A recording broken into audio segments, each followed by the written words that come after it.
ఓం గం గణపతయే నమః. శివాయ గురవే నమః. మనం శివ మహాపురాణంలో ఈ 16వ రోజున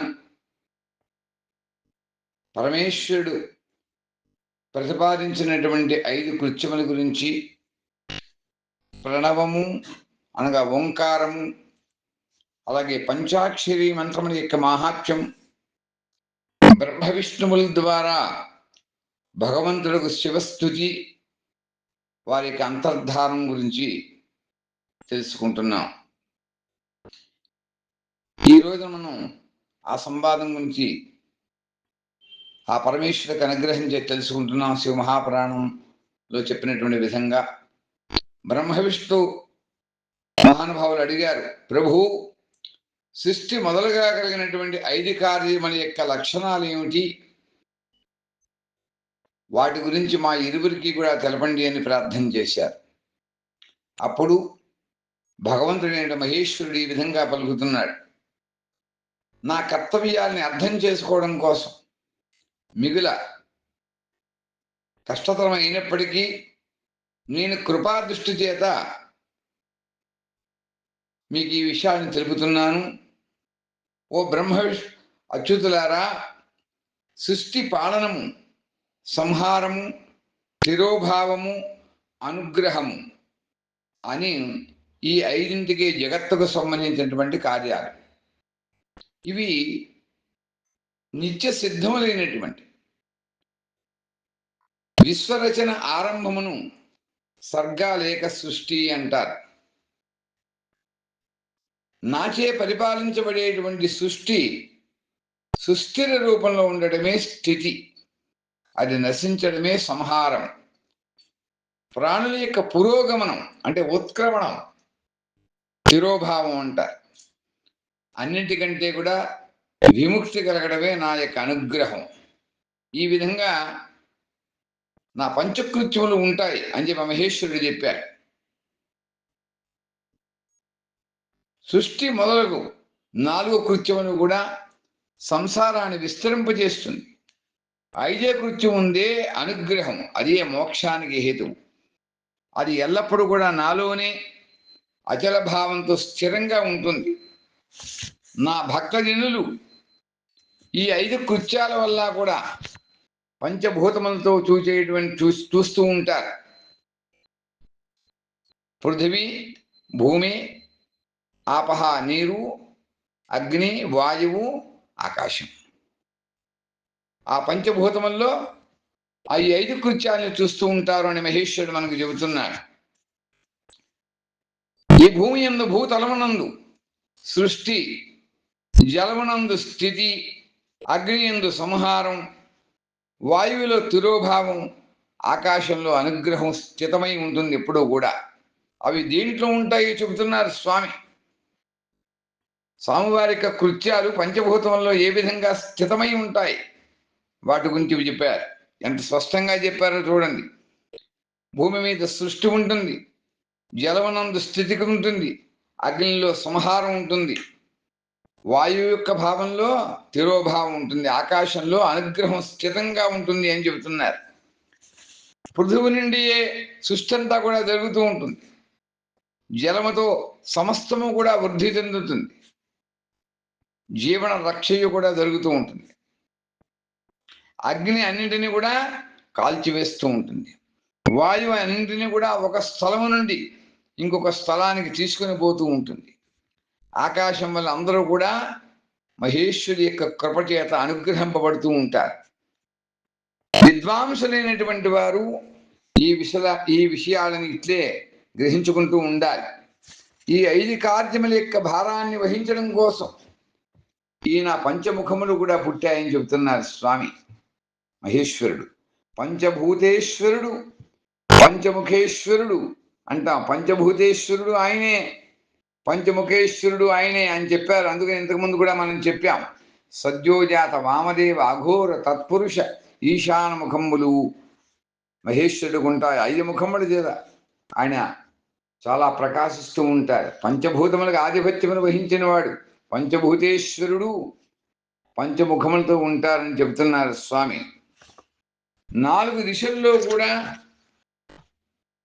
ఈ యొక్క 4 ముఖములు కూడా ఉన్నాయి. వీటి మధ్యలో 5వ ముఖం ఉన్నది.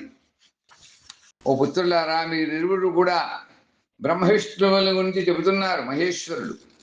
మీరిద్దరూ కూడా తపస్సు చేసి నన్ను ప్రసన్న చేసుకున్నారు. కాబట్టి పరమేశ్వరుడైనటువంటి నా చేత సృష్టి స్థితి రూపాలకు 2 కృత్యములు కూడా తెలుసుకున్నారు మీరు. ఈ 2 కూడా మీకు మిగిలిన ప్రియమైనటువంటివి. బ్రహ్మ సృష్టి చేస్తూ ఉంటారు, విష్ణువు స్థితికారకుడు అవుతారు. ఈ విధంగా నా విభూతి స్వరూపులైనటువంటి రుద్ర మహేశ్వరులు మిగిలినటువంటి 2 కూడా సంహారం, తిరోభావం అనేటువంటి ఉత్తమ కృత్యములు నా వల్ల పొంది ఉన్నారు. కానీ అనుగ్రహము అనేటువంటి కృత్యాన్ని ఇంకెవరూ కూడా పొందలేదు. అది నా దగ్గరే ఉన్నది అని చెబుతున్నాడు మహేశ్వరుడు. రుద్ర మహేశ్వరులు తమ కర్మలను విస్మరించలేదు కనుక నేను వారికి నాతో సమానత్వాన్ని ప్రసాదించాను.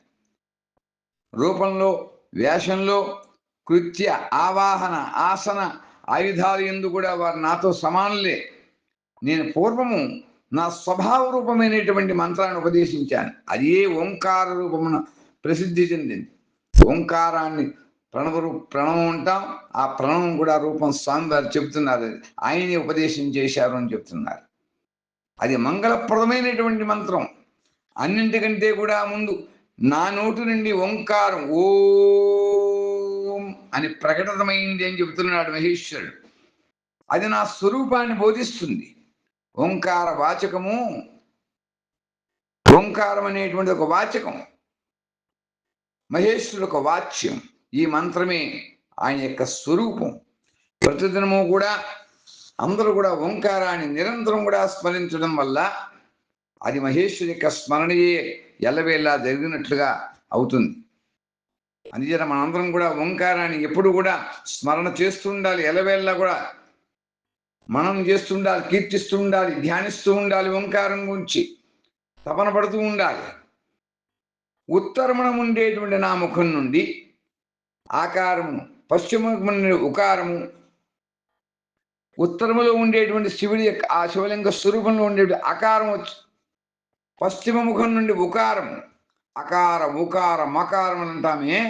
దక్షిణ ముఖంలో ఉండేటువంటి అఘోరం నుంచి, అఘోర ముఖం నుంచి మకారము, తూర్పు ముఖంలో ఉండేటువంటి బిందువు, మధ్యముఖం నుండి నాదము ప్రకటితమయ్యాయని చెబుతున్నాడు మహేశ్వరుడు. ఈ విధంగా 5 అంగములతో కూడినటువంటి ఓంకారం విస్తృతమైనటువంటి వ్యాప్తి చెందింది. ఈ అవయముల అన్నింటితో కూడా ఏకీకృతమై ఆ ప్రణవం ఓం అకార, ఉకార, మకార, ఓం అనేటువంటి ఒక అక్షరంగా, ఒకే అక్షరంగా రూపొందింది. ఈ నామరూపాత్మకమైనటువంటి ఈ సకల జగత్తు కూడా వేదములు, స్త్రీ పురుష భేదములతో కూడినటువంటి 2 వర్గములు కూడా ఈ ప్రణవ మంత్రము చేత వ్యాప్తమై ఉన్నాయి. ఈ మంత్రము ఏమిటంటే శివుడు, శక్తి రెండింటి యొక్క బోధకం. దీని చేతనే పంచాక్షరి మంత్రం ఉద్భవించింది. అది మహేశ్వరి యొక్క సాకార రూపబోధకం, సకల రూపబోధకం. అది అకార మకారాది క్రమంతో ప్రకాశానికి వచ్చినటువంటి ఓం నమ శివాయ, ఓం నమ శివాయ, ఓం నమ శివాయ, ఓం నమ శివాయ, ఓం నమ శివాయ అని ఇది పంచాక్షరి మహామంత్రం. ఈ పంచాక్షరి మహామంత్రం వల్ల మాతృవర్గం అంతా కూడా, మాతృవర్ణం అంతా కూడా ప్రకటితమైంది. అది 5 భేదాలు కలిగి ఉంది. దీనితో శిరోమంత్ర సహితమైనటువంటి త్రిపద గాయత్రి ప్రకటితమైంది. ఆ గాయత్రి నుండి సకల వేదాలు ప్రకటితమయ్యాయి. ఆ వేదముల నుండి కోట్ల కొద్ది మంత్రాలు వెలువడ్డాయి. ఆయా మంత్రముల చేత వివిధములైనటువంటి కార్యాలు సిద్ధిస్తూ ఉంటాయి. కానీ ఈ ప్రణవం ఉందే పంచాక్షరి మంత్రం చేత సకల మనోరథములు కూడా సిద్ధిస్తూ ఉంటాయి మానవాళికి. ఈ మంత్ర సముదాయం చేత భోగ అనుభవములు, మోక్షము రెండు కూడా సమకూరుతూ ఉంటాయి. అందుచేత నా ఈ సకల సాకార స్వరూపానికి సంబంధించినటువంటి మంత్రరాజములన్నీ కూడా సాక్షాత్తు భోగప్రదాయకములు, శుభకారకములు అనగా మోక్షప్రదములు అవుతాయని చెబుతున్నాడు మహేశ్వరుడు. అంతా నందికేశ్వరుడు తర్వాత వచ్చేటువంటి భాగంలో మనం చెప్పుకుంటాం. ఇంతవరకు ఈ రోజున మనం ఈ పంచాక్షరి మహామంత్రం గురించి, ఆయన యొక్క 5 ముఖములు 5 తత్వముల గురించి, ఆ సదాశివ మహేశ్వర తత్వంలో ఎన్ని తత్వములు ఇమిడి ఉన్నాయి, అవి ఏ విధంగా జరిగినాయి మహేశ్వరుడు ద్వారా మనం ఈ రోజున తెలుసుకున్నాం అని చెప్పుకుంటూ, రాబోయేటువంటిది నందికేశ్వరుడికి ఏ విధంగా జరిగింది ఆ సంవాదం అనేది వచ్చేటువంటి కథలు మనం తెలుసుకుంటాం. స్వస్తి ప్రజాభ్య పరిపాలయంతాం న్యాయేన మార్గేణ మహిం మహీషాః గోబ్రాహ్మణేభ్యః శుభమస్తు నిత్యం. లోకాః సమస్తా సుఖినో భవంతు. ఓం స్వస్తి ఓం స్వస్తి ఓం స్వస్తి.